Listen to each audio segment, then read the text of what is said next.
What if you knew heaven is real because you'd seen it? I knew that the first person I saw was Jesus. Because you'd been there. When I fell off that horse, I was dead before I hit the ground. How would it change the way you live your life? He was so eager. We got to get people saved. We got to let people know about Jesus. Get the real story from those who've seen what happens when we die. Life Beyond the Grave, this week on the 700 Club. When you first meet her, you'd never know. She's beautiful, articulate, a caring mother of 2 children. But Paige Torgeson has a dark past, and there's a reason she wants you to know her story. Things that happened that I didn't really see as abnormal because I didn't have a normal picture of life. Normal to Paige was a mother who married 6 times. She thought she was making the right decisions. She thought that each marriage was the right thing for us. Normal was a biological father who drank until he passed out every night. He would say that his life was just not worth living, and you know, part of it was my fault, it was my mother's fault. Then Normal became a succession of stepfathers and stepbrothers who used Paige as a sex object and her mother as a punching bag. I would walk in the room and he would be hitting my mother. I would try to defend her, and so then he would start abusing me. He would spank me until I used the bathroom on myself. These images are picture perfect. Paige is a 6-year-old celebrating her birthday. At 9, with an impish grin. As a teenager, cheerleader and homecoming queen. But the girl who looked so full of life on the outside was slowly dying. I was constantly in fear. I began to just take everything in and put it in a different place so I wouldn't have to think about it. And that's kind of the way I would paint the picture to the outside world. I would never tell them what was really going on the inside. She broke free from the abuse after high school graduation, but the damage was done. Paige began to repeat the same tragic mistakes as her mother. I had chose the same type of people that I had been around for so many years. Then she had her first child, a daughter, still hoping that a better man would come along. And I thought, well, this next one, he's going to be the one. And then there would be that moment where everything would go south, and I would say, I'm not going to do this anymore. One boyfriend did seem different at first. They even had a son together. But this man, while not abusive, eventually taught Paige how to destroy herself. He introduced me to drugs, yes. And that became my escape. I had hit bottom with that, and I couldn't function anymore normally. That's when Paige says she first heard the voices. Telling me to kill myself. It got to the point where the voices were telling me to kill my family. The voices were telling me to kill my daughter. And see, my daughter was the love of my life.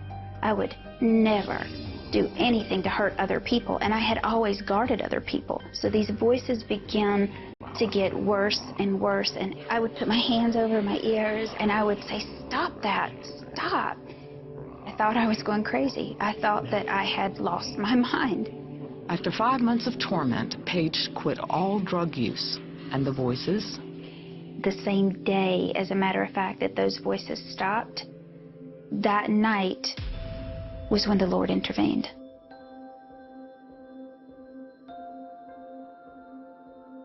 It was the most angelic, the most peaceful, loving voice. You just can't even imagine. I knew that God was speaking to me. His presence was overwhelming. I was in the very beginning fearful, but then suddenly the fear was gone. I was comforted. I had a peace and joy I've never had. It's like I had a sudden reverence for God that I had never known. He showed me moments from my childhood and how bad decisions had opened the door along the way for the demonic realm to control my family. Paige says the vision that followed was horrifying. Suddenly, I was in a holding cell. I was in a very dark, dank, really, really scary place. And I was saying, why am I here, Lord? Why am I here? Because I thought that he had come to rescue me. And I thought I had died at that point. But I couldn't touch anything. I couldn't feel anything. I could hear these moans and these cries and voices, but I couldn't see them. It's like they were tormenting me. I remember having no communication at that point with the Lord. He didn't answer anything I said. I couldn't cry. I couldn't scream. I immediately knew what eternity was. There was no sense of time whatsoever. I could hear people crying and wailing, and I thought, that's my funeral. I'm listening to my funeral. I walked to the door, and as I opened the door, I started to step outside, and I was shocked. But I could see a beautiful scene outside. But inside, it was very dark, very scary, and no sense of life whatsoever. That was the moment where I understood what death was. I tried to cry. It was very clear in my mind that I totally missed God.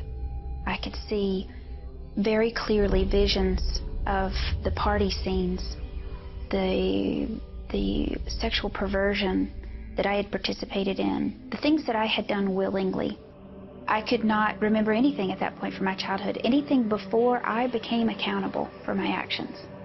And I remember trying to cry out to God and begging God for another chance. And I started screaming and crying, and I said, oh God, you got to get me out of here. You got to get me out of here. I am in hell. I had a very real picture of hell, the damnation that I could have experienced. Where does a person go after a vision of hell? Paige says she didn't know where to go or what to do. Honestly, I didn't know that I had to pursue him.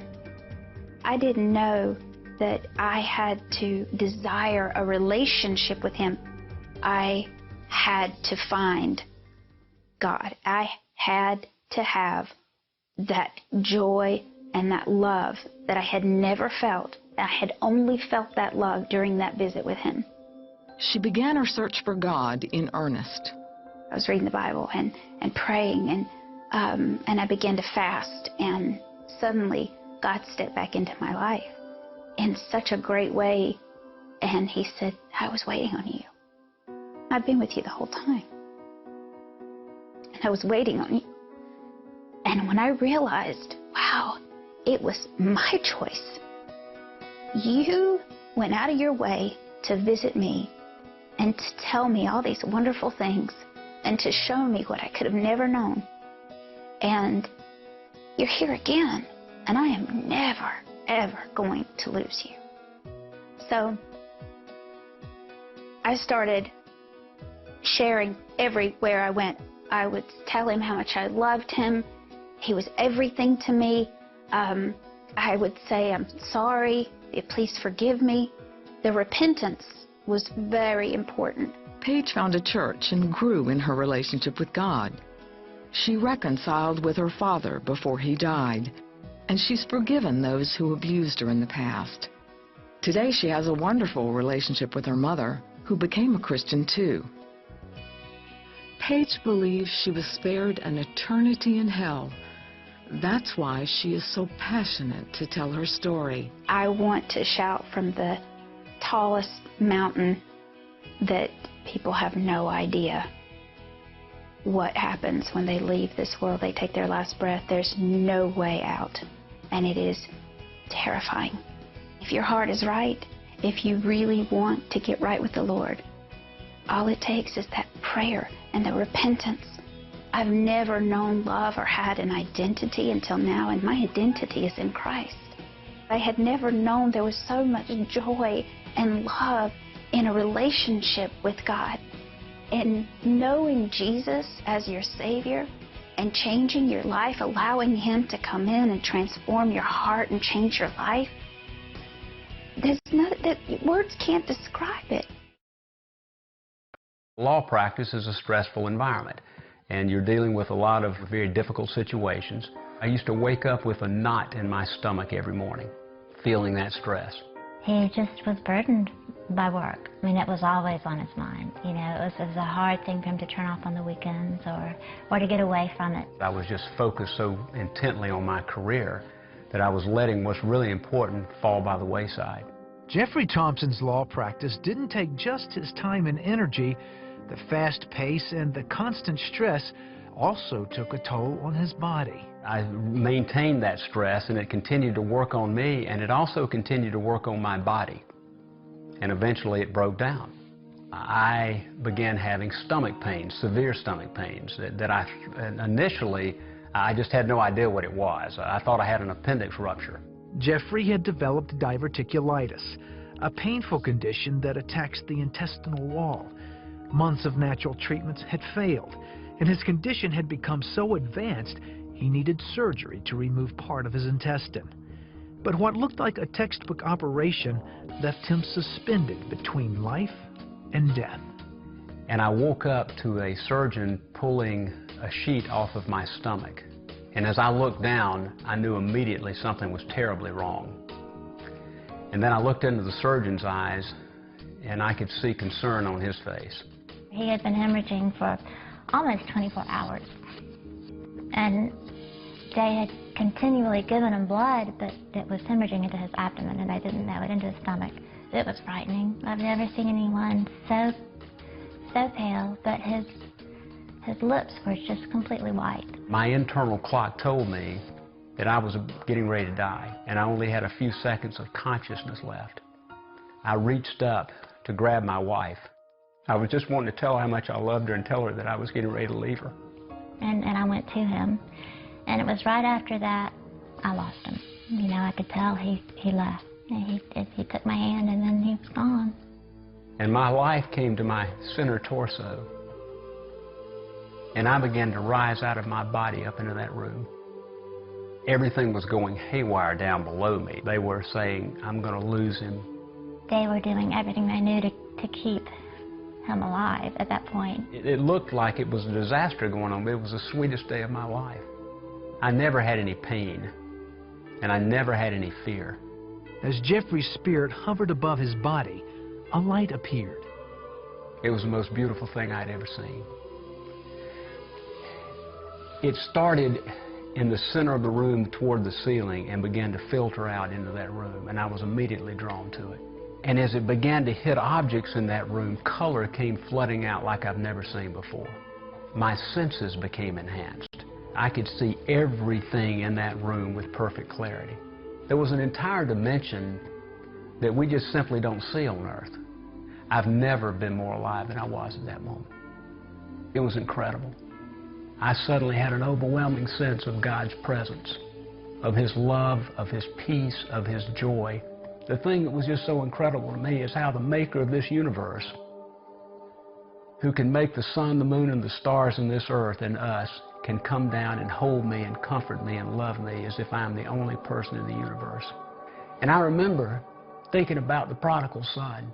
That's what came to mind for me, that long-lost son that had gone out and strayed, and he had come back home.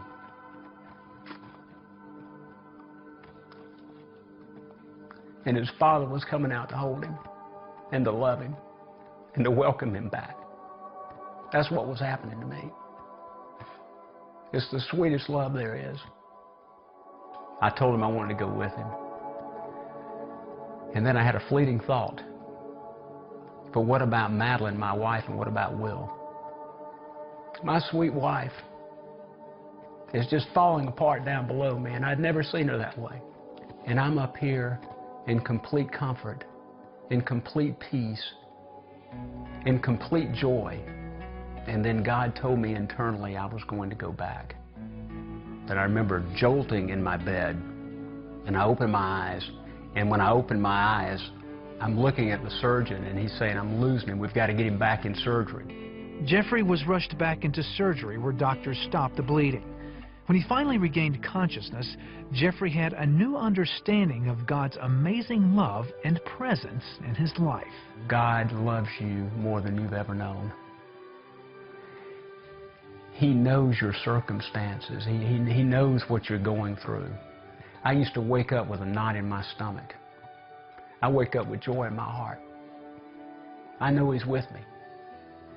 You can't go through something like that and not be a changed man. He has a peace about him. He's a very peaceful and very centered. He's really not fearful of anything now. Jeffrey's recovery was long and difficult, but the peace, joy, and love of God he found on the day he faced death is now with him in everything he does. There's a peace and a love there like I can't describe to you. And it's an entirely different way of living. I've never enjoyed living more, and I understand now what's really important. I want to live for God, and I pray that He'll give me the opportunity to continue to do that. Dr. Mary Neal is an orthopedic surgeon who shares her medical practice and her love for outdoor adventure with her husband, Bill. In 1999, they planned an adventure that took Mary on a spiritual journey few have taken and returned to talk about. My husband and I really enjoy kayaking. We enjoy traveling. We speak Spanish. We've traveled internationally a number of times. And so for my husband's birthday, I said, okay, this is the year we're going to do it. So we went to Chile for a vacation to kayak. After a week of kayaking, Bill sat out the final day with a sore back. Mary and the rest of their group kayaked through a treacherous stretch of the river. This is a section of river that's very well known for its waterfalls. These are drops of 10 to 15 feet, 20 feet maybe, which for an experienced kayaker is not a crazy thing. I went over the main drop, and as I crested over the drop, I could see the tremendous turbulence and tremendous volume. And as I hit the bottom of the drop, the front end of my boat became pinned. I and my boat were immediately and completely submerged. The volume and force of the water was such that I was absolutely pressed to the front deck of the boat. And I couldn't move my arms even back far enough to reach my spray skirt, let alone push myself out. Mary was stuck. The only thing she could do was pray. I very sincerely asked that God's will be done, and I meant it. I didn't say, oh, please come and save me. I really meant it. I asked for God's will to be done, and at the moment I asked that, I was overcome by a very physical sensation of being held and comforted and reassured that everything was fine, that my husband would be fine, my 4 young children would be fine, regardless of whether I lived or died. And I believe that Christ was holding me when I was still in the boat and was the one reassuring me. After several minutes of searching, the group leaders realized Mary was trapped under the falls. They came out on the rocks and they kept trying to get to the boat, but the force and the volume of the water was such that they just kept being flushed through. I mean, they just couldn't get to me. At one point, they sort of recognized that it was really turning into body recovery, not so much of a rescue.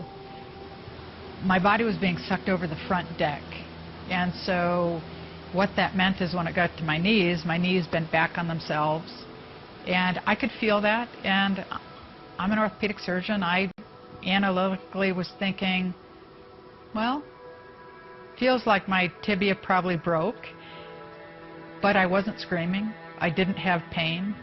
I didn't have fear. I didn't have that sense of ear hunger. I know I've been underwater too long to be alive, yet I feel more alive than I've ever felt. And this is more real than anything I've ever experienced. As my body broke free from my boat, I felt my spirit break free from my body, and I rose up and out of the river. Mary looked down on the river as she left her body. Then she was met by a group of heavenly beings. They were absolutely overjoyed to see me and greet me, and I them. I knew that they had known me and loved me as long as I existed, and I knew that I had known them and loved them. and I knew that they had been sent by God. They began taking me down this exceptionally beautiful path that was brilliant, and they were taking me toward this great domed structure of sorts that not only was exploding with beauty and color, but it was exploding with this absolute love of God that was beyond anything I could ever describe or ever truly explain. And I could hardly wait. I was absolutely overwhelmed by this sensation of being home, of being where I belonged. But just as quickly, there was this sense of disappointment that descended on everyone. And the spirits who had taken me there told me that it wasn't my time, and I had more work to do on earth, and I had to go back to my body. After what seemed like hours with her heavenly host, Dr. Neal returned to the river and watched as her friends recovered her body. I could see my body being pulled to the shore, and I could see the guys start CPR. I felt like he was looking right at me and begging me to come back and take a breath. And I lied down and I was reunited in the middle of a very remote part of South America. Dr. Neal had been gone for over 15 minutes, perhaps as long as 25. Certainly longer than medical science can explain her survival. She was flown back to the United States, where she slowly recovered from her injuries. In her book, To Heaven and Back, she talks about how the reality of God's love has changed her for eternity. All of the promises of God are true. God loves each and every one of us and really is there and is working in each and every one of our lives. That love is everything. If we truly could accept that, I mean, it changes everything. It changes the way you view every moment of every day. The fact that there really is life after death profoundly changes the way you approach every moment. Hell is definitely real. It's real, very much real. Carl Knighton knows what hell is like because he says he went there after he accidentally overdosed on a drug called Valium. Like the Bible says, you're in torment. Even though it happened more than 20 years ago, Carl was able to draw pictures of what he says he encountered in hell. The one in the middle, they trying to get out of the fire, but there's no way they can get out. There's no hope for them. There's no way of escape for them. Carl grew up in a Christian home where he had been taught that heaven and hell were real places. Even as a child, he was sensitive to the things of God. I always felt the presence of God. I've seen angels of God at a young age, and that let me know that God was with me. After high school, Carl joined the Army and married. Both his marriage and his military career were short-lived. And platoon leader, platoon sergeant and squad leader will come to me and they say, oh, you're not doing your job and you should be doing better than this. And you're not going to never make the next rank. And so I got really frustrated. Carl decided it was time to get out of the Army by going AWOL. He hitchhiked to Ohio to see an old friend. He then went on a 2-week drug binge.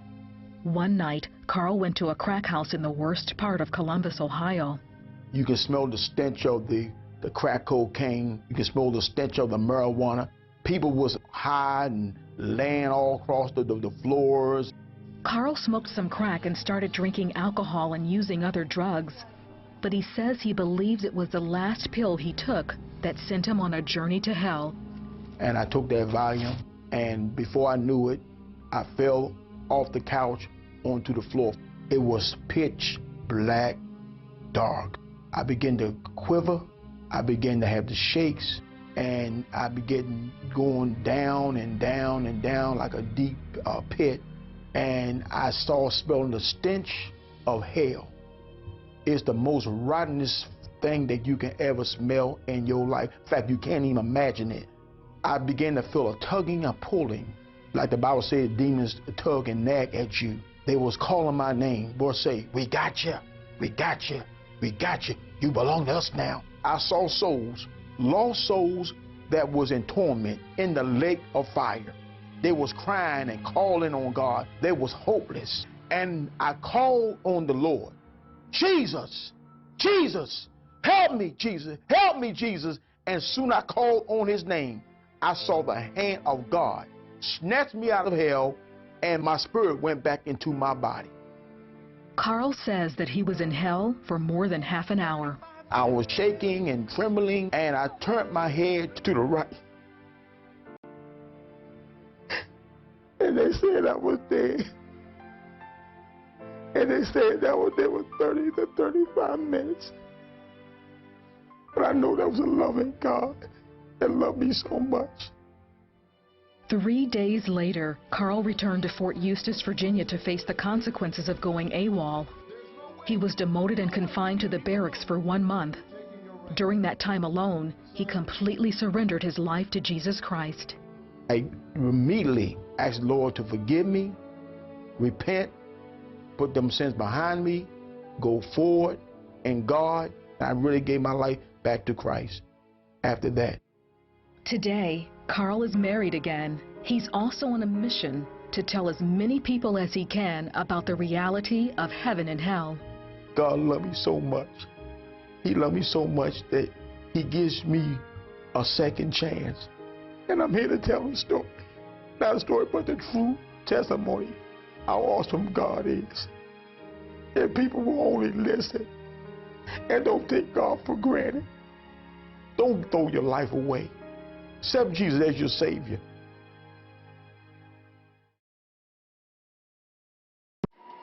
John Ramirez grew up in the Bronx, where his relatives practiced Santeria. My father's side came from a family of witches and warlocks. My father was very heavy into Santeria, very heavy into spiritualism. John longed for a relationship with his dad, but his father was abusive. There was no love, there was no compassion. We watched him beat my mother in the house. He came in drunk most of the time, demanding stuff, asking for stuff. If things wasn't done a certain way, it was always put down, hurtful words, dummy, stupid, you're gonna amount to nothing, that kind of stuff. I would just stand by the door and look and see what he was up to, because I was looking to see if there was time for me.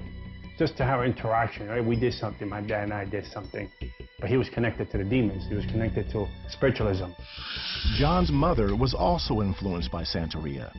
At his aunt's suggestion, she took John to a tarot card reading. The lady sent the cards. I had 30 days to do a ceremony or I would be blind. So my mother, as a good mother, didn't want nothing to happen to her son, so we did it. They blindfolded me, did a bath for me with herbs, and they started chanting and calling the 5 main god demons from Santeria. From that moment, John's life changed.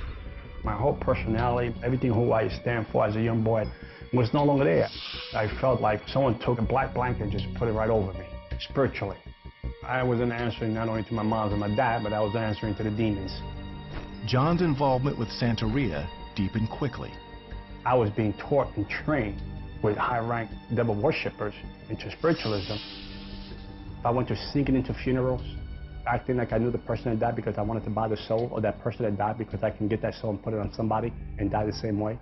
When drug dealers got killed in the street, I wanted to run out and get the blood because I can use that human blood to do witchcraft. For the first time in his life, John felt powerful and respected.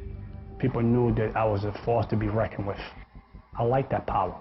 I was talked down to as a young boy. Now I had the authority and the power that I can do whatever I want. When John was 13, his father was murdered in a bar fight. John gave credit to the devil for relieving his mother's suffering. I'll be up at 5 in the morning calling out to God saying, help my mother. And no one showed up. But the devil showed up because he killed my dad.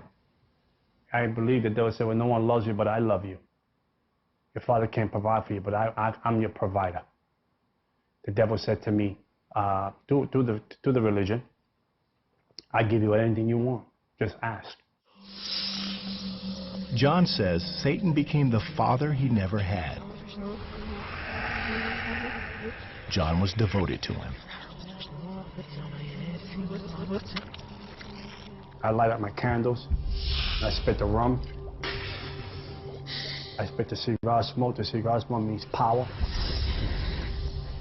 If I didn't have money for a rooster, I'd cut myself and use my own blood and pour it in. The whole atmosphere of the room changes. And you know there's something there. And then when it's there, you have to dress them like a family member. My father, I'm here. What would you like to speak to me about? What is it you want me to do? As time went on, John also practiced the dark arts outside his apartment. He preyed on Christians in particular. At the clubs, I would go around looking for Christians. And I knew that in the club, you was in the devil's playground. So I knew that if I can get into it and you had a beer or two already in your system, I knew all I had to do was just say, listen, I have something to tell you today. And right now you will open the door and you say, what is it you need to tell me? You gave me gateway.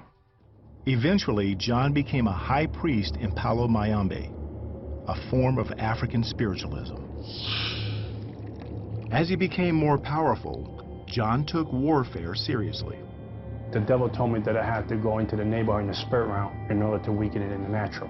Whatever you kill in the spirit realm, you can kill in the natural. So I will leave my body home and I should project myself into different boroughs, different regions, different states, different countries. And as I follow the neighborhood, I would speak curses into the neighborhood, speak things that I wanted to happen into the neighborhood.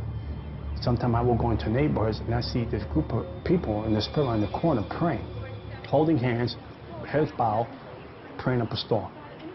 And there was no accomplishment in that neighborhood. That neighborhood was sanctified, blessed through prayer. You couldn't touch it. But the other neighborhoods, it was party time. Around that time, John met a girl who intrigued him. I said, well, I can hang out with her. She's good looking. And she invited me to church.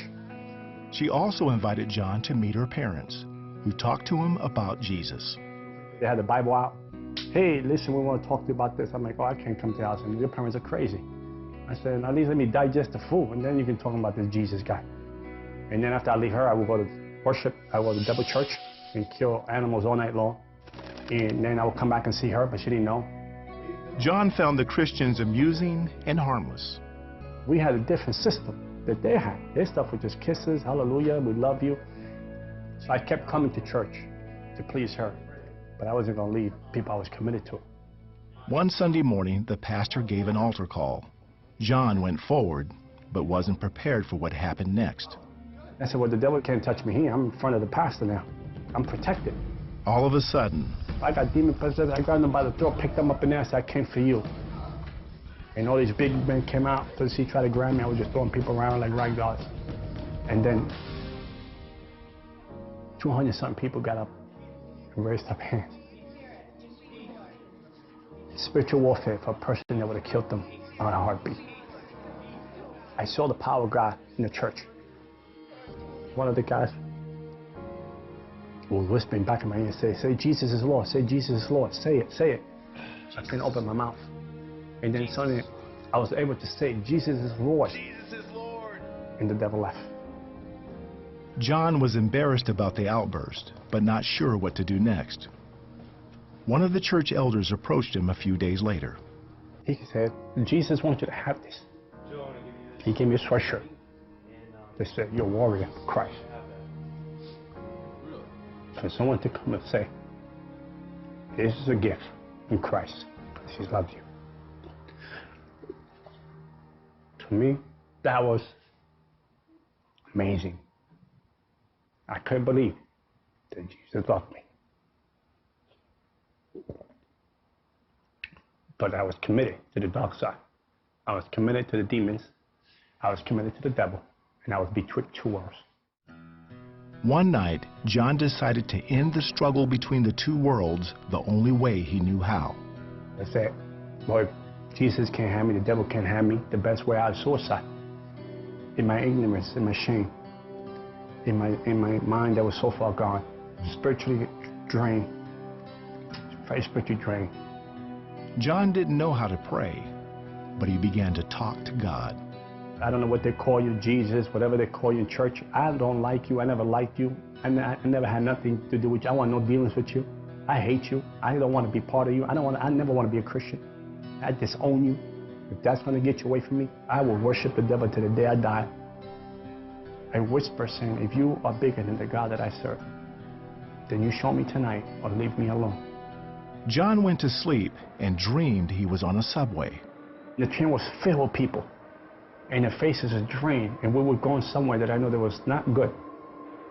And as the train was going faster than light, there was a lady dressed very elegant, and she started talking to me in demonic tongues. I understood the tongue. Traitor, you're leaving us. So I try to get into the middle of the train, in the middle of the people, so she won't reach me. Pop hit, and the doors opened. I ended up in hell.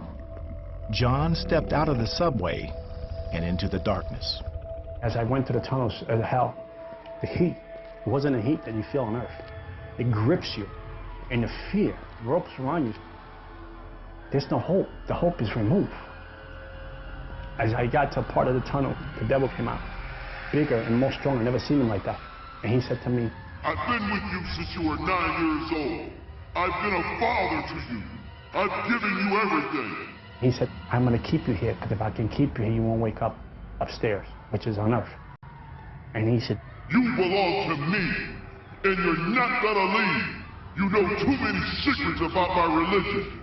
And when he went to grab me, to snuff me, this 3-foot cross appeared in my hands. I couldn't understand how a cross would appear in my hand. I never called for the cross. I put it on the devil.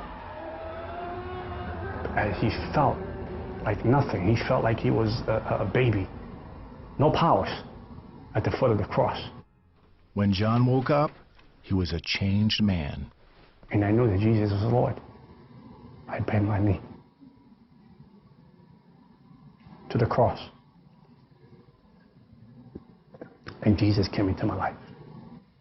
I took a white piece of paper and I wrote down a servant, a slave of Jesus Christ. I serve you all the days of my life.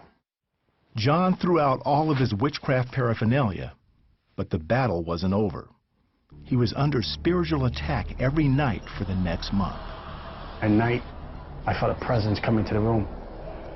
And then when I would turn around, I would actually sometimes see what was there. Or sometimes I would just turn around and somehow fall asleep up this way, and I would just feel someone's hands just grab me by my throat and try to pick me off of the bed and try to rip my body. I rip my soul out of my body. Sometimes they grab by my feet and the bed would shake, and they would bring it up and levitate the bed and levitate me to the point that sometimes I might even reach the ceiling. And I couldn't breathe, and I couldn't cry out. I couldn't talk. I felt like I was choking. I felt like they were choking the life out of me. And I was trying to call out for Jesus. And the words wouldn't come out. And then in the end of the words, my Jesus, help me. Jesus, help me. Save me. And it would go away. John didn't understand why God permitted the nightly struggles. I asked the Lord, why did you allow this to happen to me? Why this torment? Why did you allow these people to abuse me this way? I gave my life to you. I told you I would serve you. And he said to me, I wanted to know how much you love me, how much you trust me. And no devil ever showed up to my house ever again. John says he wouldn't trade anything for what he's found in Christ. For 25 years of my life, I was able to do anything to anybody. Anyway, I count that out to be foolish. To gain Christ. He's my all in all. He's the breath that I breathe. He walks with me. I can hear the sound of his voice in my ear. Today, John shares the gospel with everyone he can. He has written a book about his experiences called Out of the Devil's Cauldron. I've been victorious in Christ. I got peace. I'm not empty no more. I got fulfillment. I got a purpose, and I have a destiny today. And all because I said yes to the cross. And I am an evangelist for the kingdom of light. No more an evangelist for the dark side. I expose the dark side every time the Lord gives me a chance. Because we don't have to die in your sins. You don't have to shed blood like in Palamanyumbe. Jesus shed the blood for you. That's the blood that counts. The one at the cross.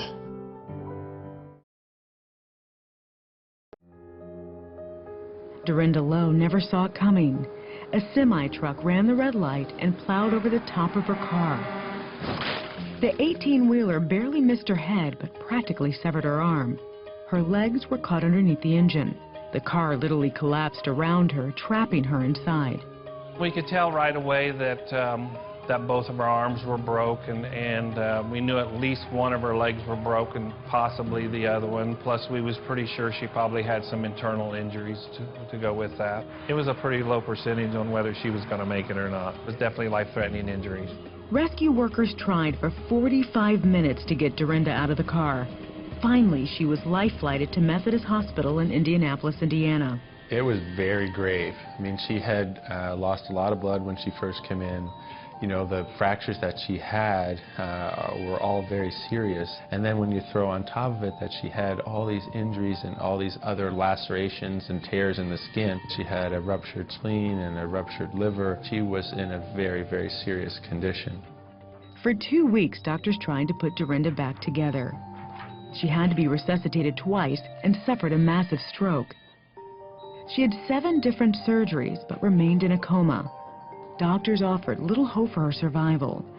Dorinda's mother didn't move from her daughter's bedside, and even though she wasn't a Christian, she begged God to save her life.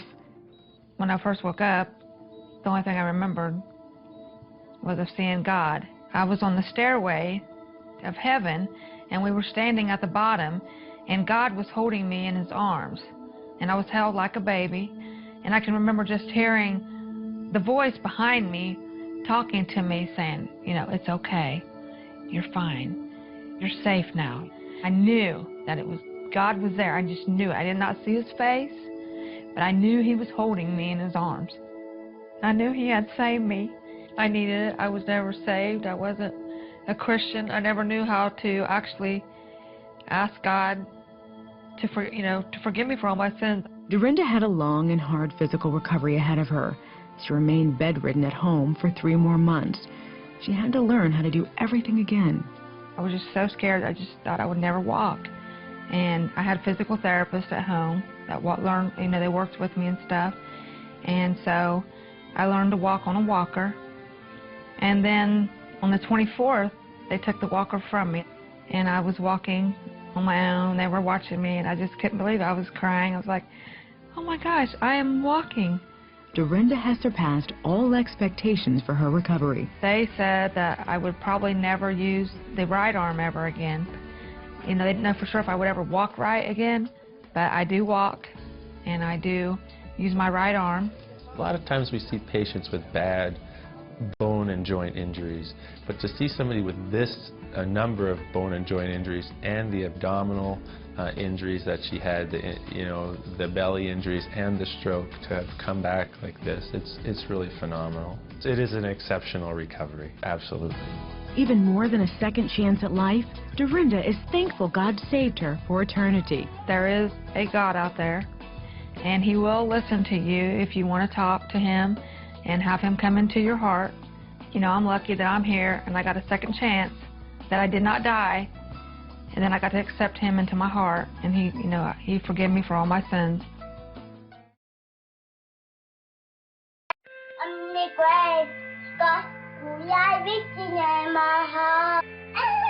How old are you today? 3. And what is your name? And where do you live? Nebraska. Who's your mommy? Sonia. Who's your daddy? Daddy, Popo. Who's your sister? Cassie. That was 8 years ago. Looking at Colton now, you would have never guessed that he almost died in 2003. His father, Todd, tells about Colton's near-death experience in the book, Heaven is for Real. And he started throwing up into the toilet, and at first we're like, okay, he's got the stomach flu, because the doctor said it was going around. Colton's condition only got worse as days passed. His doctor discovered his appendix had burst, and infection was spreading in his body. Time was running out. And we knew we were in bad shape when they said, well, you need to come out to the hallway. They separated us from everyone else, and then someone came to us and started talking to us that we got to have surgery on your kid. It was tough. seen your boy be lifeless when he was a very vibrant child. And it was at that moment that we were looking at each other. I remember my wife holding Colton in that hallway, just us. He's not even moving. We went to the surgery prep area, and I remember them hauling him away and him just yelling at me, "Daddy, don't let him take me. Daddy, don't let him take me." And I went back to the pre-op room where we had left some stuff, and I was finally alone, shut the door, and I just broke down and I was mad at God. I just frustrated, fed up. And I remember telling him, I said, "God, after all I've done for you, and now you're going to take my kid? This is how you treat your pastors?" And I was calling our prayer chain. I was calling anybody that would be on the other line to get Colton on the prayer chain because it was bad. We were there in the waiting room for an hour and a half, maybe. Then I remember the nurse coming out. "Is Colton's daddy out here?" I'm like, "Yeah, well, Colton's in recovery and he's screaming for you." And I'm sitting there with him. And I remember my son in that room then looking up at me and goes, "Dad, do you know I almost died?" And my first thought was, maybe he overheard the nurse say that, or maybe they thought he was under anesthesia, you know, and he wasn't. But it wasn't till 4 months after we got out of the hospital that we finally listened to our son. And that's where I got to see heaven. No, Jesus and some angels came and flew me up to heaven. And I said, "So, Colton, what did Jesus look like?" I knew that the first person I saw was Jesus. He was wearing white robes with a purple sash, and he just came down nicely and gracefully. "Well, Dad, Jesus has markers. Dad, Jesus has markers." I didn't know what he meant, so I finally asked the right question. "Colton, where are Jesus' markers?" And he drops his toys down, he stands up, and he just points, "Dad, they were right here." He takes his fingers, points to the palms, then he bends over and touches the tops of his feet and looks up to me, and that's where Jesus' markers were, Dad. When I was in the throne room of God to start with, so I got to see what that looked like.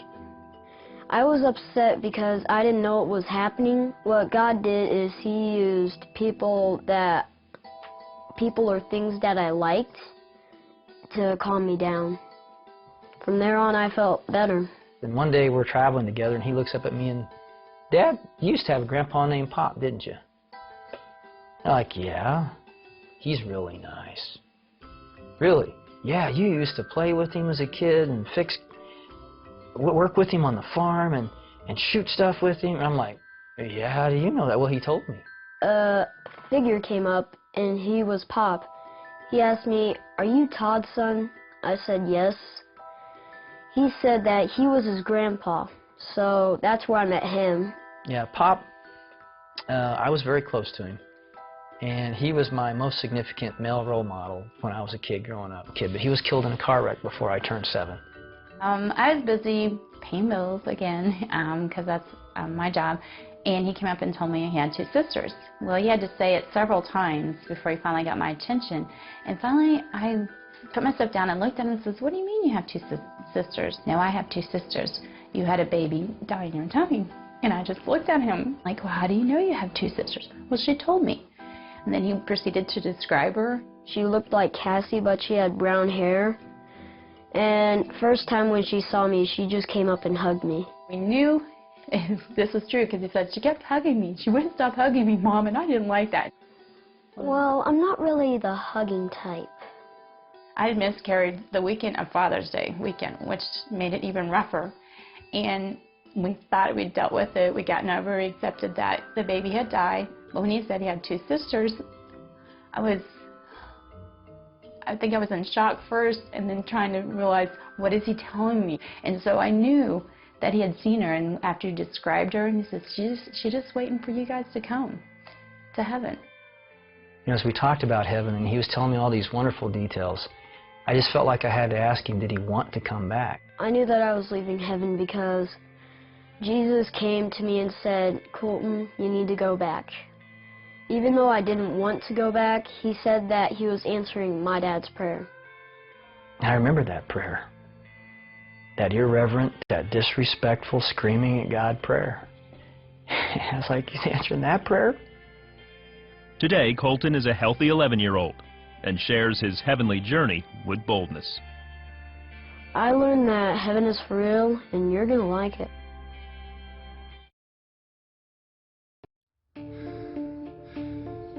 I couldn't catch my breath. It was getting shallower and shallower, and I can remember saying to myself, I am dying. And then his blood pressure dropped. And I looked at the doctor and I said, what's wrong with him? His heart stopped. And he says, well, we need to intubate your husband right now, or else he could die. And then we start doing the chest compressions. Dean Braxton's system was shutting down. It started as a routine procedure to remove a kidney stone. Now he was done. Dr. Manuel Irigi was on duty in the critical care unit at St. Francis Hospital in Federal Way, Washington. He explains what went wrong. As it turns out with him, the antibiotic that he received was not good for the bacteria. It was resistant. Dean's body went into multi-organ failure, and his heart flatlined. Dr. Irigi's team worked furiously to revive him. Dean's wife, Marilyn, prayed. I did say to the Lord, I said, Lord, you said in your word that you've come to give Dean life, and life abundantly, and I claim that abundant life for him. At times, the unit was in chaos as they worked to save Dean's life. But he was experiencing something very different.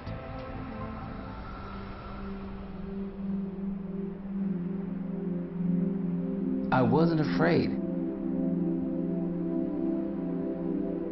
It was like, I'm going home. Dean believes he went to heaven.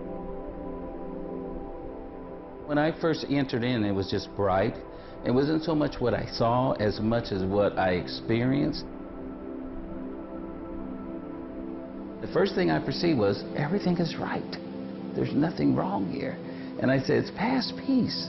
You know, there's a scripture in the Bible, in Philippians, the 4th chapter, that says, peace past understanding.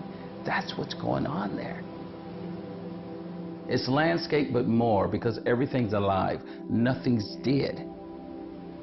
I don't mean just alive like grass. I mean, it's intelligent, it can move, you know, it thinks. And someone says, well, that's way out there. It was way out there for me. You know, I'll tell you the truth.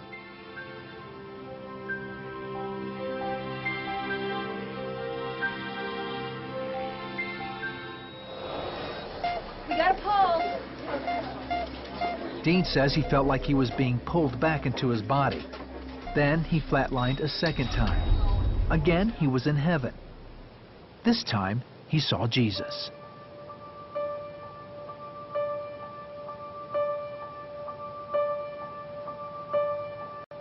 The first thing that comes to me is he's bright, just like John says, he's brighter than the noonday sun. And the next phrase I say, I wish people could grab it, and it's this one, and we can look at him. And what you're looking at is not so much the physical part of it. You're really experiencing the love he has for you. And I tell people it's like he only loves you and no one else. I saw him communicating to angels. He would just look at them. Communication there was thought to thought. They would acknowledge his receiving his information, bow before him like this, and then back out. And it was like, wow. Dean admits he didn't want to come back. And I don't tell you the truth, I was happy. I was planning on staying, you know, and people always say, yeah, you know, didn't you love your wife and your children? Yes, I loved them probably more than I ever could. But I was thinking, you come here where everything is right. Then Dean saw family he hadn't seen in a long time. And yet, on the other side of Jesus was my family, my grandmother Mary, but with her were other relatives. And some I had recognized. I had been on this planet when they were here. But then there was generation after generation after generation after generation of those that accepted Jesus Christ as Lord and Savior, that helped to produce me on this planet. They came to greet me in, and it was like, God. While Dean was in heaven, Marilyn continued asking God for a miracle. I purposed in my heart that whatever the outcome, I was going to follow God all the way. After an hour and 45 minutes, Dean came back with a weak but steady heart rate. But the bacteria had done a lot of damage, and he had to go on dialysis. I did not think he was going to survive. In a way, I told his wife that, now, well, we have just to pray and wait, because there is nothing else I can do. I believe in healing. I believe that God is a healer. And I was trusting God for Dean's healing. 3 days later, Dean woke up. He was so eager. We got to get people saved. We got to let people know about Jesus. Despite doctors' concerns that Dean's prolonged ordeal would leave him impaired or even worse, there are no signs that Dean even had a brush with death. He's the picture of health. In fact, the staff at St. Francis Hospital dubbed him the Miracle Man. It's a miracle that he's alive. There is no question about it. It is a miracle. Yeah, he's alive, that he's talking, that he has no brain damage. But this is very exceptional, because he was really dead for a long time. So what does a man do who's experienced heaven and still wants to be there? Dean says Jesus told him something that keeps his feet firmly planted. I felt like he was saying, I need you there more than I need you here. And I came to understand then how important it was for me to complete what God had put me on this planet to do. The bottom line is, until I'm finished here, and I cannot go back home. I tell people most of the time, I'm on my way home. Don't get me wrong, I'm on my way home. This is the pathway my Father says I have to go to get home.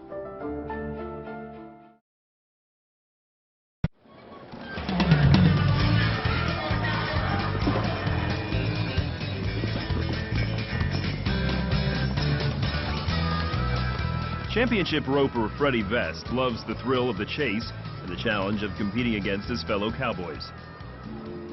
On July 28, 2008, Freddie was headed to a calf roping in Graham, Texas.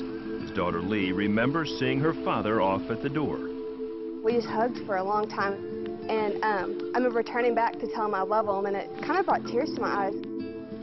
By 1 o'clock that afternoon, Freddie had made 3 successful calf roping runs.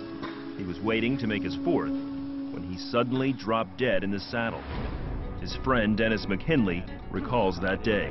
I was just sitting on the fence, and all of a sudden I saw this movement, this movement out of my left eye, and then just almost simultaneously this smack.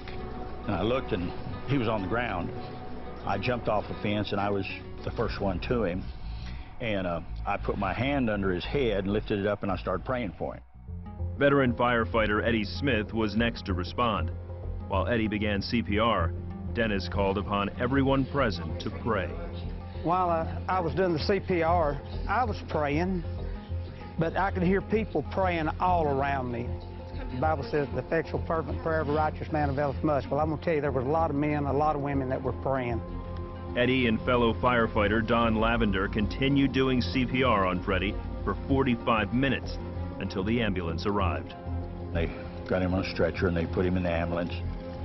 And we're looking through the windows, and they shocked him. And Eddie says to me, it doesn't look good. He was straight lining, that means you're dead. We just put him in God's hands. Ambulance paramedics continued CPR and defibrillated Freddie's heart twice while en route to Graham Hospital. Doctors there were able to get an irregular heartbeat, and Freddie was immediately airlifted to Harris Methodist Hospital in Fort Worth. His heart had to be restarted twice more during the flight.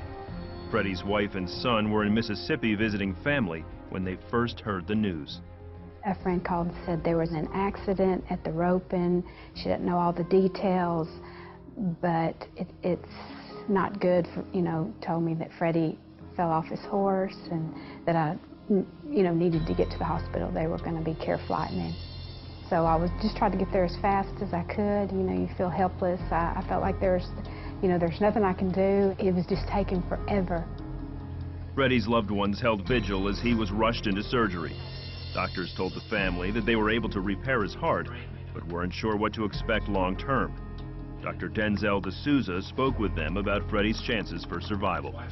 All cardiac arrests, and there's about 250 to 300,000 a year in the United States. Of those, only about 9% will survive. And every minute that passes without defibrillation or restoration of blood flow, your mortality goes up 10%. The brain, you've got maybe 5, 6, 7, if you're lucky, 10 minutes to get things going again. I actually was concerned that he was going to have brain damage. All they could do was wait. I would go wherever I could to get along, and that's where I would pray. While his relatives and friends were praying at the hospital, Freddie says he was somewhere else. There's a Bible verse that says, absent from the body is present with the Lord. And when I fell off that horse, I was dead before I hit the ground. I was with the Lord, and He didn't allow me to see what heaven was like, but He let me experience what it felt like to be in heaven. He showed me the love that's there, and there's more love than you can imagine. I mean, the feeling of how much love it is incredible, and the peace that you have, it's a perfect peace. The only thing I can relate it to is when I was young, I'd crawl up my mother's lap, and she would cradle me and hold me and rock me. And that was the most peaceful, safe, loving place. And that feeling, you could multiply it times 1,000, and you still wouldn't be close to what it really feels like when you're there with the Lord. I tell some of my buddies there's no I gotta do's in heaven. You know, there was not a feeling of time. There was no time to worry about, like, I need to go do this, I should be doing this. There's nothing like that. And Freddie also remembers having conversations with God. You know, but when I was there was communication, but it wasn't communication like words. The communication was inside of me, and it was nothing that verbally or you would have ears to hear or a mouth to speak it. It was when God tells you something, you know it's Him. He allowed me to see the prayers that came up for me. And it started with one bolt of light, and then there was 2 bolts of light, and 3, and then there was 10, and there was like hundreds, then there was thousands of bolts of light. Each one of those bolts of light was a prayer that someone had sent up for me. And when there got to be so many bolts of light, it exploded into the brightest light. And I don't know how to explain it. It was just a very, very bright light. And that's when God sent me back. And when I came back from that, I was in the hospital bed, and they had my arms tied down. I was on life support. They had a tube down my throat, had an IV in my hand and one in my neck. And when I came to, I tried to struggle and get up, and the nurse there said, "Mr. Vest, you're okay." And I just looked there and I said, mm-hmm. They said, "Okay, you don't know where I've been. This doesn't compare to okay." Freddie made a full recovery, but he still questioned what he'd experienced. For a while I thought, well, I've got to do something. I've got to make something happen for the Lord. He sent me back for a purpose. I need to go make something happen. That wasn't it. For several months I did that and prayed every morning. Why? And so He took me to Jeremiah and showed me a verse there. And the verse simply says, "You will go to whom I send you to, and you will say what I have you to say." And I'm a simple person, but I understood that. And that's my purpose. I don't try to make things happen now. I wait for the day, and when He takes me to someone, then I say what He has me to say. And that makes it pretty simple. Today, Freddie and his family savor their time together, though Freddie says he still anticipates returning to the place he calls home. Heaven is real. It's a real place. He's a real person, and I look forward to the day that I will get to be there, but I'm not pushing it at this point. At first, when I came back, I was ready to go the next day, you know, but I love my family, I love my kids, I love my wife, and I'll stay as long as He allows me to stay. But when I do go, They don't have to worry about me. Dying is easy. Living is hard. There's someone out there that needs to know that heaven is a real place, God is a real person, and when you take that last breath, if you're a Christian, you're going to meet Him.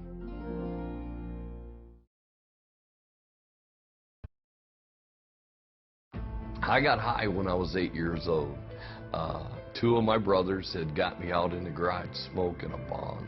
That was the first time I ever used marijuana. I'll never forget it. I loved it. Randy Hicks grew up one of 9 children in rural Illinois with a little parental supervision. My father was an alcoholic. He ran moonshine. Mom held it together. My mother was a firm believer in Jesus Christ. She was a praying mom. Randy's brothers hid the goods in the garden out back, in their school bags, or even under the mattress. One time I found some white powder in there. It was cocaine. I didn't know what it was, and I touched it, and it had numbed my lips. And I was like, wow, that's some strange stuff. And one day I just happened to watch my brother sniff it, and I sniffed some too. And time I got to high school, I was a freshman, you know, people were selling it to make money. Time I was a senior in high school, I was selling big time. After graduation, Randy joined the military. I ended up being a tanker, an armor crewman, and they sent me to Fort Irwin, California. Well, up there, crystal meth was big. Well, when I got up there, I got hooked up with the wrong people. I started drinking heavier, and then I really started going on a binge with crystal meth. Oh my God, I was so addicted. It was like I couldn't live without it. I breathed it from the time I got up in the morning to the time I went to bed. I started selling stuff to get it. And they sent me to rehab, and eventually they released me from the military. It bothered me. I was like, man, I had this great opportunity to turn my life around. Why did I go back to doing the drugs? But it only got worse. Randy spent a year in jail for robbing a gas station. He was so high, he doesn't even remember holding a gun to the clerk's head. When he got out of jail, he overdosed.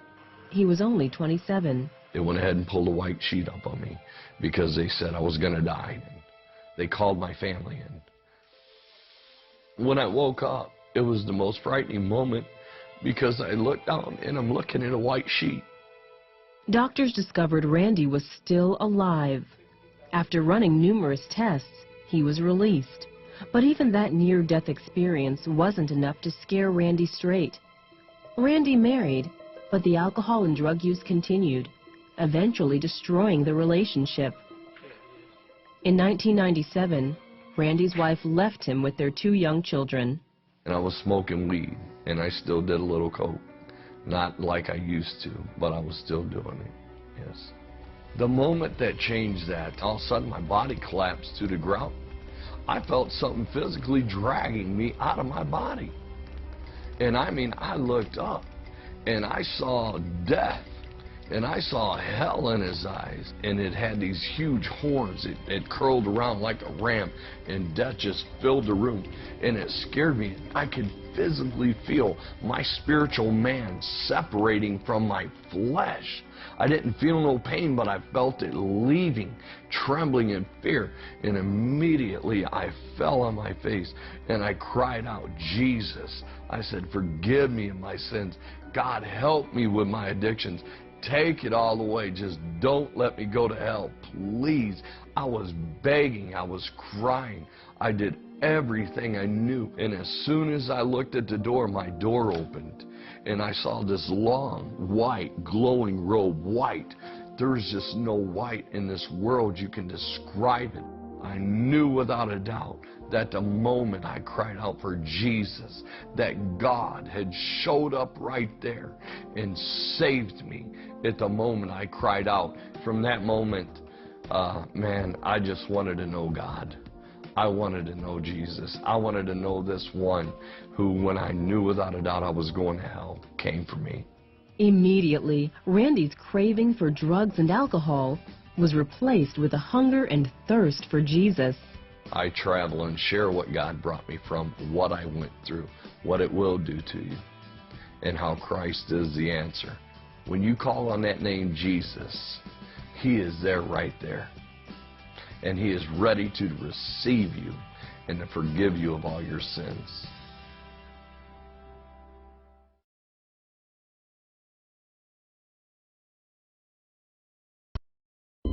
Clear? Clear? I felt like I was fading away. Next thing I knew, off in the distance, I saw white light. Jim Anderson was dying from a massive heart attack. The only signs of trouble came a year earlier, but his doctor called the symptoms stress-related. Jim was working 12-hour days as a supervisor at a wastewater treatment plant. But this time, Jim knew it was much more than stress. I was resting in my bedroom, and all of a sudden I had a crushing pain in my chest, and the pain radiated down the arm, up the side of the neck. Couldn't catch my breath, and I called to my daughter. I said, "You're going to have to get me to the hospital. I'm not going to make it." A balloon catheter was inserted into his artery. He was stabilized and placed on a heart transplant list. But 2 days later, Jim flatlined. I could see everyone rushing into the room, but I couldn't hear the alarms going off. It's like I had gone underwater. The hearing had just faded away. That's when I began to pray. I knew I was dying. It wasn't a scared praying. It was earnest to take care of my family. As I prayed, it got darker to the point it went black. Next thing I knew, off in the distance, I saw white light. It was beautiful. Just wasn't blinding, but pure, perfect. As I started to go towards the light, I could see the outer edge of it begin to spiral. And I couldn't figure out what that was. But as I got closer, I could see it was the words of prayers revolving. The words broke off, going into the light. And I followed into the light. The next thing I felt was being embraced, safe and secure. It felt wonderful. It felt like total love. Next thing I knew, I was looking down the room where my body was. I could see everyone working on me. I could hear what they were saying. There were 2 nurses outside the room looking in. One said to the other, "Why are they working so hard? He's gone. If they do bring him back, he'll be a vegetable." I later on told her what she said. She about passed out. Then I thought to myself, "Where's Debbie?" And instantly I was in the room where she was. And I've just gotten finished with that prayer. He's yours, Lord, because I knew that was the only way he was coming back to us. God wanted him to. When she did that, Yours. I zoomed right in on her face.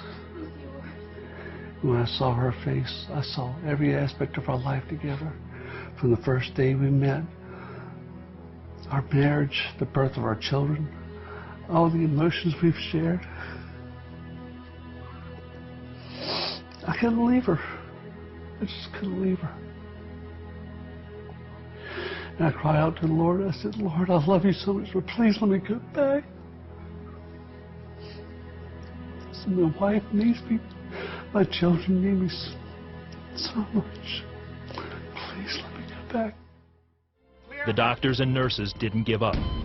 They shocked Jim so many times that the flesh on his chest was burned. Then, the doctors heard a heartbeat.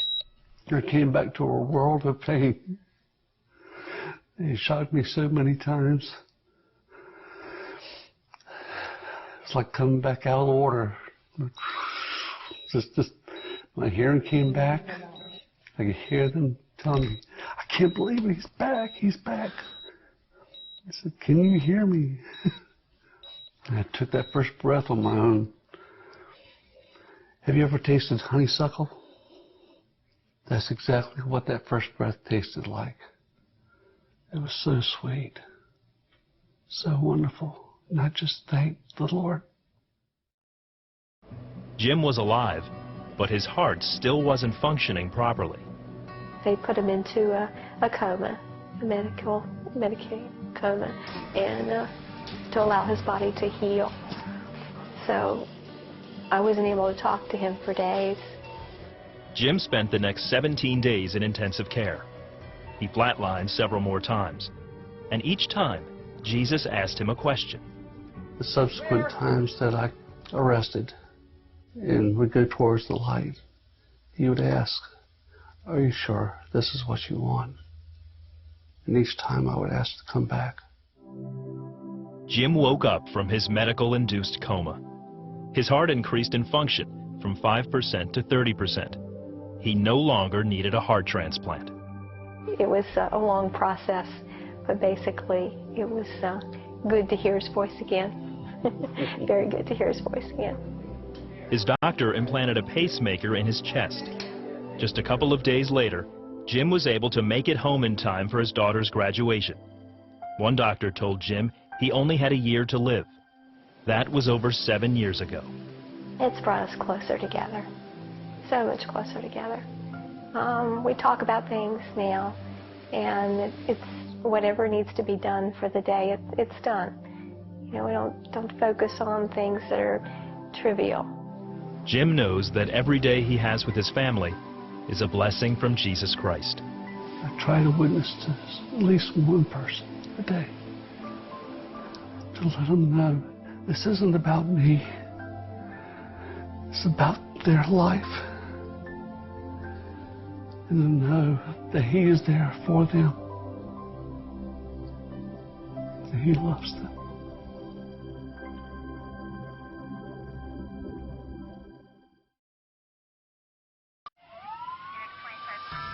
At the age of 29, Julie Papiavis was in a car accident that left her in the balance between life and death.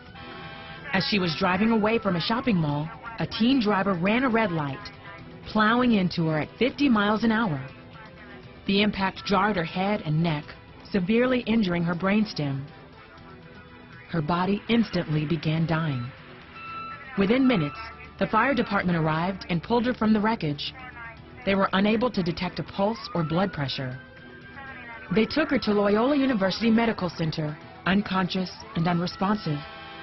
Brain scans showed no brain function. The brain stem is really the vital center of where we breathe, controls our heart. It's sort of our center of life. You cannot exist without a brain stem. Anybody that has pinpoint pupil and has that abnormal posture that she had, the survival rate is very poor. She had a serious brainstem injury that I did not think she'd ever wake up. Julie remained unresponsive in a coma. After several weeks, hospital staff gave no hope of recovery and urged her parents to release her to a nursing home. Somebody comes in with a brainstem injury and is not breathing and is not talking, can't feed themselves, have no control of bodily functions. It's a miserable existence. I just didn't expect her to get return to function. Her parents refused to give up hope. They and their church family prayed for a miracle. To the astonishment of her doctors, 6 weeks after the accident, Julie woke up. Like all of us woke up this morning, I just woke up. I mean, literally just woke up. Physically, I couldn't do anything. I couldn't even swallow. You know, my left eye wasn't open. I couldn't hear out of my left ear. I was in diapers. I was fed through a G-tube. I was drooling out of my mouth, and, you know, I was paralyzed on my left side. Despite all those physical limitations, Julie had an undeniable hope. I never felt as if I was alone. I always felt the Lord's presence in my whole walk through my recovery, and from the minute I woke up, He was always there with me, and I felt that because of the experience I had. While in the coma, Julie had been given a glimpse of heaven. It was so vast, and there was no real beginning or end to it. It was just perfect peace. I knew that I was there in that place because I was dead. I knew that, and I was not afraid. I was not afraid to be there. I was happy to be there. It was like I was home, and I wanted to stay there. She remembers her deceased grandmother suddenly standing with her. My grandmother said, "No, you can't go with us. You have to go back." And I said, "I can't go back. I'm not physically okay." And I was pointing to my left side that was paralyzed. And she said, "Your body will heal." And I felt right then that somebody had just come put a warm blanket around me and their arms around me. And I knew right then that I was in the presence of our Lord. I felt it. I knew it. And then she said, "Go back and be happy." And then the next memory I had was waking up in the rehab hospital. Julie was alive, but her road to recovery was difficult, both physically and mentally. I kept thinking and saying, "God, why did you not let me stay there? Why did you bring me back to this body that it doesn't work? And I have to struggle so hard to do everything, to wake up in a body like that, like I did, that was so incredibly disabled." I don't know how I would have ever gotten past it if I did not have the story of hope that he had shared with me, the experience of hope that he had shared with me, with my grandmothers. After 2 months of physical therapy, feeling and movement slowly returned to her left side. Her progress was nothing short of miraculous. With the type of injury Julie had, she had a 4% chance of surviving. Most people that have a 4% chance of recovering, if they survive and they live longer than 6 months, very often are in a nursing home in a severe disability or persistent vegetative state. Her recovery was not due to medicine. Her recovery is some miraculous event, some miracle that happened, because theoretically she should have died. Julie progressed so well that in 2007, 10 years after her accident, she trained for and finished an indoor triathlon. When people hear that I did a triathlon, they say that it's impossible. But I believe nothing is impossible because I have been in front of the Lord, so I feel like anything is possible. Today, Julie shares a message of hope and purpose with others who have suffered similar injuries. I want people to know that truly inside themselves that they matter. There's nothing that's less than about them because they've gone through those circumstances. She has also written a book about her experiences and recovery entitled Go Back and Be Happy. I have more purpose here on earth to fulfill, and I take that very seriously. The Lord is with me, which I knew, but it makes it so much clearer. He has been with me through all of it, and that He truly has an intention, a good intention for my life. I feel a much closer personal relationship now that He really has a definite purpose for my life and for this story and for this gift of hope. What started out as a childhood fascination with ghosts and goblins became a journey that led Ginger Howell into the occult. I was always attracted to scary stories, to ghost stories. When I read ghost stories, it excited me and it thrilled me and it kind of made me scared all at the same time. Even though Ginger's family attended church, her mother had no objections to her daughter's interest in the occult. She even bought Ginger an unlikely Christmas present. I was 13 years old. My mom had bought me a satanic Bible just because I had picked it up in a store and had been flipping through it, and she noted my interest in it and she went back and bought it. Ginger's life took a drastic turn when her parents divorced. My mom remarried a man who was very abusive and physically abusive, and he was an alcoholic. And so my home life went to one of relative peace to one of just complete chaos. So in search of stability, Ginger studied spell books and as a young teen became convinced that turning to witchcraft would give her the security she desired. I did a lot of spells of protection because my home life was so chaotic and I had abuse issues with my stepdad that a lot of the spells I did were for protection. And I felt that they had worked. because out of all the children, I got beaten the less. Doing rituals and spells gave me a sense of power. Reading tarot cards I thought was a way to see into the future and what was going to happen, so I wouldn't be surprised by things that would come my way. By the time Ginger was in college, she considered herself a Wiccan and joined a coven of witches.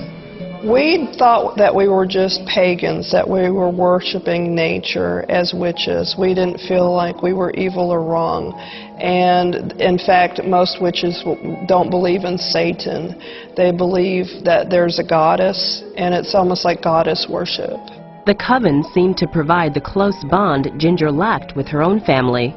It gave me a sense of belonging and people that were also like-minded, and it gave me a sense of, I think, security, because I felt like I could deal with my problems that way, that any problem that we were having, we could deal with it by making a ritual.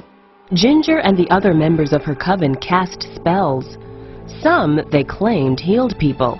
Other spells were for protection. But every once in a while, even the witches were frightened. We actually saw beings manifest in the room that we were in, and they were very tall, probably 6.5, 7 foot tall, and they were dressed in robes, and they stood behind those points on the circle that we had drawn. And we didn't talk about it during the ritual, but then after it was done, we said, "Did you guys see that?" And we all had seen the same beings. These supernatural manifestations scared Ginger, to a point. Once I was doing a spell, and I was in a room, and it was rather dark, and I had candles lit for the ritual, of course, and a shadowy figure came to the window of my room on the outside of the house, and my dog started howling, not barking, but howling. And at that moment, I turned around and I saw the shadowy figure almost trying to get in, and I blew out the candles and ran from the room. All the time that I was reading tarot cards or doing things that would frighten me, I would almost be repulsed by it, and I would put it down for a while, but then something would draw me back to it, always. But not all of Ginger's friends were witches. One was a Christian. She was very insistent that I needed to go to church with her, and so I began to go to church with her just to make her quit asking me. Ginger enjoyed the church services and went again, but she didn't see a conflict between Christianity and witchcraft until she started dating Jack, a backslidden Christian who knew nothing about Ginger's other religion. I had just gotten a new deck of tarot cards, and I was real excited about them because the pictures on them were really neat, and a very expensive deck. And so I had called Jack in and showed him the tarot card deck, and I put him on the table, and he acted like I had thrown a snake down, and he said, "Get those away from me." And that was the first time that anybody had ever reacted negatively to stuff that I had been involved in. As Ginger found love and acceptance from church members, she realized she needed to make some major changes if she was going to follow what the Bible said about avoiding evil influences. I started breaking off from the coven right away. They would call me, they would threaten me, they really were angry that I had left their path and started going down this other path. And finally I had to change my phone number and just sever all ties, and I moved to a different house, and they couldn't track me after that. Ginger and Jack married and enjoyed being a part of the church family. But Ginger still didn't understand what a relationship with God was all about. When I was pregnant with my first child, I began to wonder what to teach him, because at that time I was no longer in the coven. I had not been doing witchcraft or any occult things, and I was wondering what would I teach my child. Ginger found the answer to her question late one night.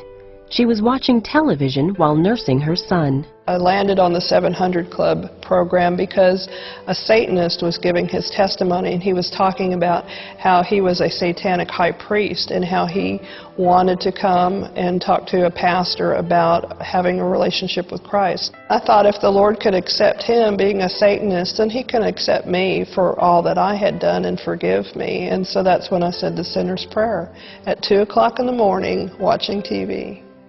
I became a Christian. Ginger put her tarot cards, incense, robes, and spell books in the trash. So the next day when I took the bag out to the curb and the garbage men took it away, I felt like a whole burden had been lifted from me. I felt much lighter after all that stuff was gone. Ginger steadily grew in her faith. Before I became a Christian, I had a lot of doubt. I had a lot of anxiety. I never had peace in my home life or as a child or when I was involved in the occult. But since becoming a Christian, I have moments of just pure peace that you just can't put any price on. Jesus is Lord of my life, and He is alive. He is real. And I just get such a sense of security from Him, knowing that He's there and He is in control of all things. It's supernatural. Tell me about the time you received your calling. I was in a small church in Springdale, Newfoundland, Canada, and the Lord opened up my eyes, and I began to see in the Spirit. And I saw a portal open in the church sanctuary, and I began to see angels first. And then I saw the Lord, and He stepped down into the church service, and He began to look at everyone in the meeting, and He looked into the hearts of the different people there. And I remember laying on the floor, and I could feel the power and the glory of Jesus. I felt God's unconditional love for us as human beings. He loves us all. And as I was watching Jesus, He walked over to me and stood over me, and He spoke to me from the Bible, and He says, I'm calling you, and He said, I want you to go into the whole world and preach the gospel, and He said, I want you to baptize in the name of the Father and the Son and the Holy Spirit, and I'll be with you everywhere. And then He touched my hand, and He blew upon my hand, and it felt like that warm oil rolled from my left hand down off my elbow, and then I couldn't speak, I couldn't think. I just looked into the most beautiful eyes in the world, the eyes of Jesus, and He put my hand gently back upon my chest, and that totally transformed my life, Sid. And there was a moment when He showed you some angels that were to accompany you your whole life, and he showed you one at a time. Tell me about that. That happened a little bit later. I was in prayer, and I saw the Lord. He was motioning to me to come to Him like this, and I had a decision to make. Either I could go to Jesus, or I could continue to pray to Him in my little room. And so I chose to go to the Lord, and when I did, it was like I was in a high-speed elevator, and I could feel myself being catapulted. And my spirit, I believe, came out of my body, and I went up into the realms of heaven, and I came to rest in the very presence of Jesus, and He was flanked by these 4 angels. He took His left hand and made a motion like this. He said, today, I've called you here to tell you who you are. I've called you to be an artist, an author, and an evangelist, and I'm assigning these 4 angels to your ministry. Now, Sid, I was a new believer, so I didn't know what to think because I didn't have a ministry, and almost as quickly as the vision or the encounter began, it was over, and I found myself back in my prayer closet just weeping uncontrollably. I wept for weeks after that encounter. Hello, Sid Roth here with Bruce Allen. Bruce, tell me about the time, and I'm sure this has happened many times, but you were caught up into heaven and you saw someone you knew. Yes, that was unusual. I was in a season of prayer and just worshiping God, and suddenly I was in heaven, paradise. And there was great activity going on, like bustling. I don't know how to describe that. Almost like Christmas in a mall. And all of a sudden, almost like all the activity is going on because the holiday or the event's about ready to happen. You have to get everything in place. So there's a lot of activity going on. Much activity. Yeah. And my aunt, who had died about 7 years previously to that, walked up. And she was all excited. She said, Bruce, it is so exciting. And I said, what's so exciting? She said, the preparation for the marriage supper of the Lamb is almost complete.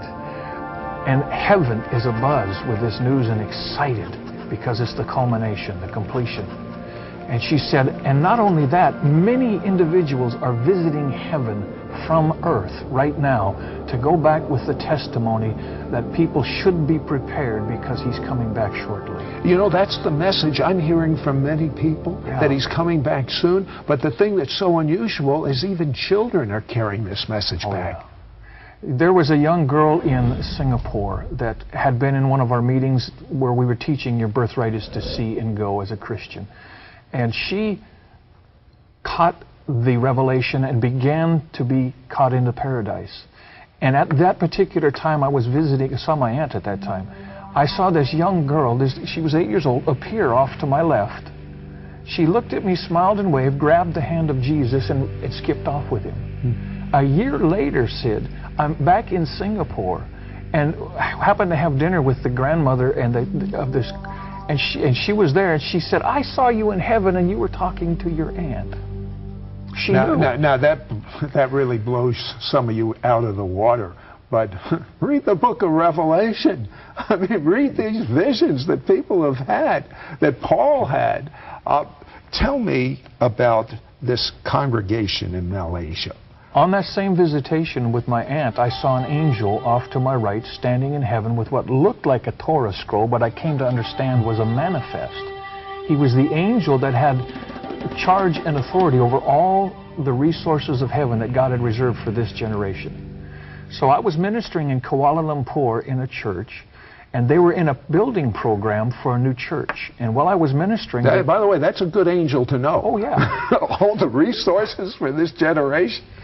He appeared in the meeting. I saw him there and began to prophesy that, you know, as believers, we have that manifest. You know how we activate it? We speak it forth in faith, and it comes immediately. And so as we prophesied, they were taking pictures. They had learned to do that because cameras catch a lot of things. And they caught the picture of that scroll exactly where I saw the angel standing. And so needless to say, I was excited about that. It's one thing to have visions and people believe you, but God gave a tangible proof and evidence of that very thing. This is so amazing. It's Hebrew lettering. So a year later, what happened to this congregation? They built that church, I don't know if it was within the year, but within 2 years, I know for a fact. God supernaturally and sovereignly would bring in the resources consistently as they needed it. Sometimes the bank account would be empty. There was the money. It would show up. Sometimes they didn't even know how. Other times people would give large sums of money.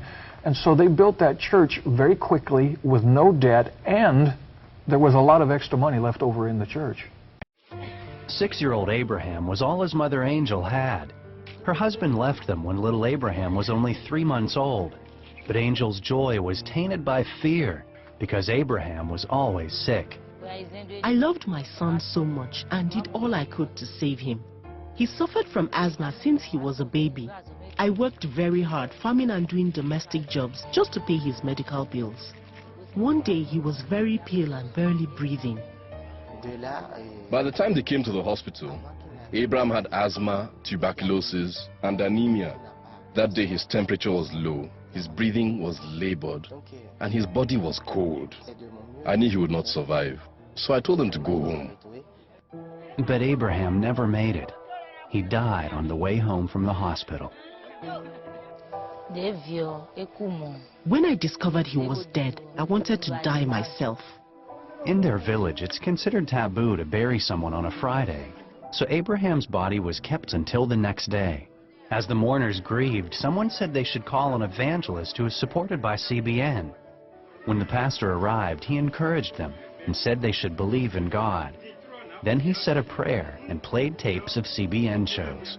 I assured them that a miracle would happen and Abraham would resurrect.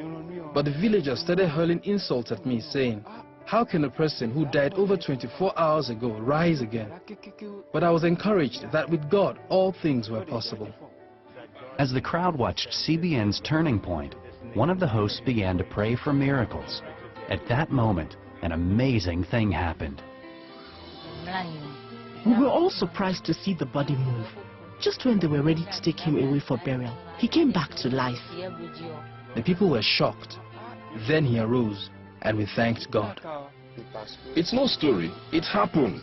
The boy was dead, but after 24 hours, he rose up again. Immediately, a great celebration broke out in the village.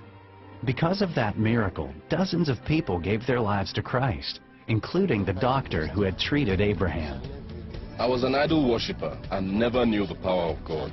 But when I got to the village and heard about Abraham's miracle, I accepted Christ. Many of my doctor friends gave their lives to Christ too. When Abraham went back to the hospital, the doctor gave him a clean bill of health. He doesn't even have asthma anymore.